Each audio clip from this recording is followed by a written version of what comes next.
Good morning, the chair, fellow speakers, ladies and gentlemen. I'm really delighted to be here to speak on the issues related to Millennium Development Goals. And as already it has been pointed out by some of the earlier speakers, so I'll not take much time on that, but I would like to quickly pass through some of the statistics related to primary, elementary, and also secondary education in India. So the second goal, which says the target is to ensure completion of primary schooling by all boys and girls by 2015. And the indicators have been identified to be the net enrollment and proportion of pupils who are reaching from last grade of the primary education. And of course, it says about the literacy of people, both women and men, from 15 to 24 years of age. In goal 3, it also touch upon the aspect of ratio of gender, the ratio of boys and girls in primary, secondary, as well as tertiary education. So in this preamble, I would like to discuss, or I'd like to highlight some of the concerns or some of the problems which are there in universalization of universalization of primary education.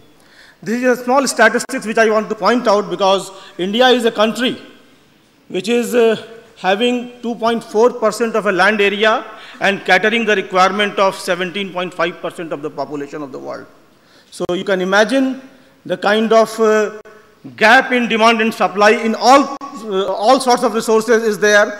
And if we look at the small statistics, we find that these 10 states are there, which is accounted for nearly 76% of our population. Now, let us see the statistics of literacy scenario. And the data which has been presented here is based on the 2011 census, whatever the preliminary data which is available. And we can find here that out of 1.05 billion population, total person, the literates and the statistics of illiterates are there in the next table. It will be more clear and visible that over the period of a decade, we have definitely, there is a matter of consolation that the statistics of literacy has increased. And the most interesting thing which you find that in last 10 years, at least female literacy is at a very positive side, that it has now surpassed even the increase in the male literacy. But when you look at the lower side of the table, we find that among the illiterates, these are the statistics which is available from Census of India, it says that out of the total illiterates which are present, nearly double the number of female illiteracy is there in our country. So that is an area of main concern. So this is a summary of that. Of course, there is an increase of total literacy, and the increase of female literacy is definitely it has outnumbered. But the more alarming that the proportion which is depicted here is that out of 9.65 crore of male illiterate, the female is 17.63, it is almost 1:2. So this is one of the areas which is very important, and it needs to be properly addressed. This is one statistics again, quickly I am just passing through. This is the enrollment status based on the annual reports and some of MHRD and other things. So on the basis of that, the annual enrollment is up to 2007-8 was 13.63 crore for 1 to 5, and then 6 to 8 and 9, 10 and 11, 12 also. This is the statistics. And if we consider the dropout rate which has been depicted, and on the basis of that dropout rate, it is for primary education, nearly more than 25% of the dropouts are there. So this already Dr. Dinesh Saxena ji from Jharkhand, he has also pointed out about the concern of dropouts. In terms of number, if we look at the total number, if we calculate based on the dropout, it will be nearly 3.5 crore in the primary education. Of course, if you add in elementary and the secondary education, the number is sufficiently too large.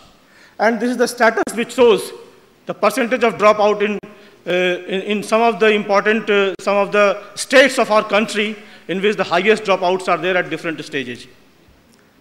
Of course, there are certain good indicators and news also that in some of the states, the dropout rate is very low. Again, up to the elementary stage, in some of the states, it is very good. One more aspect is important from this point of view of universalization. On one aspect, we have to concentrate on the dropout, and at the same time, our population statistics says that the total number of nearly 15.88 crore of population is there below the age of 6 years, who are going to enter into our education system in the coming 4 or 5 years. So, on one hand, we have to take care of the dropouts which are present in the which is already existing, and in addition to that, we have to take care of the children who are going to enter into our education system. So these two aspects are important, which I have already pointed out. So the concern is we have to somehow address the problem of reduction of the dropout.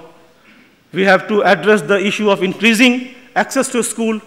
We have to increase the emphasis on girl education. Already I have pointed out that the ratio of male to female literacy is really alarming.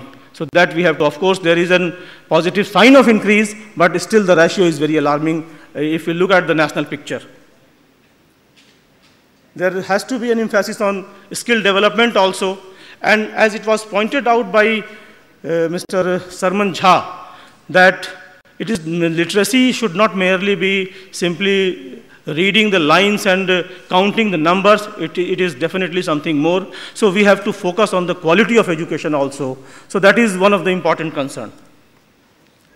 These are some of the few government initiatives which I have pointed out, whether it is Sarv Shiksha Abhiyan or Right to Education, or even for the girl education, National Program for Girl Education at elementary level, or Kasturba Gandhi Balika Vidyalaya, or Education Guarantee Scheme, etc.